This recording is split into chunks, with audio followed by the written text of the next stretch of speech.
A poor farmer's son ran away from home 4 times before he turned 20. No money, no connections, no education past elementary school. And yet, decades later, he would build one of the largest business empires on the planet, an empire that would put cars on American highways and ships in Norwegian harbors. How does that happen? How does a boy who once slept in a labor hostel end up shaking hands with world leaders? This is the story of Chung Ju-yung. And before you dismiss it as just another rags to riches tale, wait. Because the way he actually did it breaks almost every rule you think you know about success.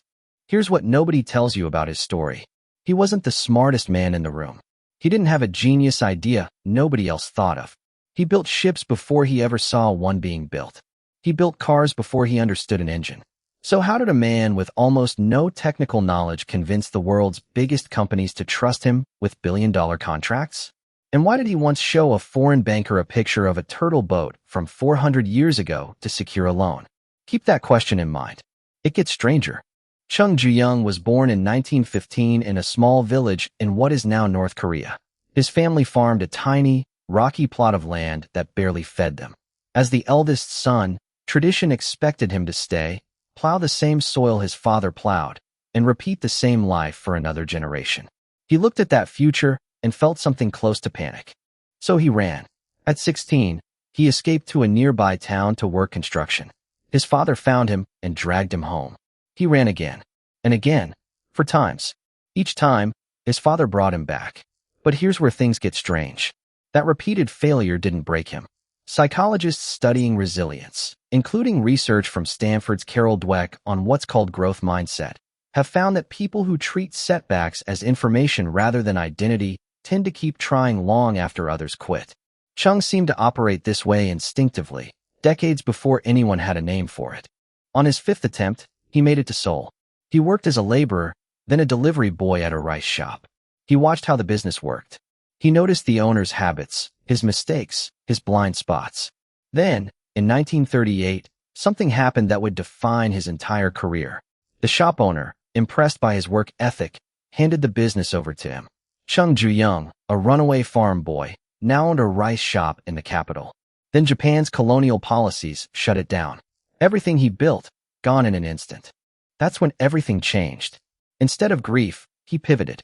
He opened an auto repair shop in 1940 with borrowed money. It burned down. He borrowed again. It burned down again. Most people would call this the universe telling them to stop. Chung called it Tuesday. He rebuilt a 3rd time, and this one worked.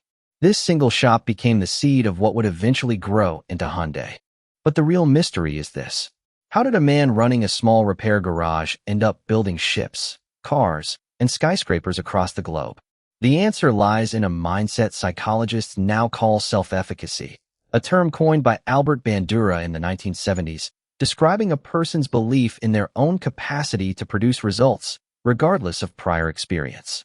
Chung had almost none of the technical training his competitors had. What he had instead was an unshakable belief that any problem could be solved if you just refused to accept the word impossible. This belief was tested in 1971 when Chung wanted to build a shipyard, despite having zero experience in shipbuilding.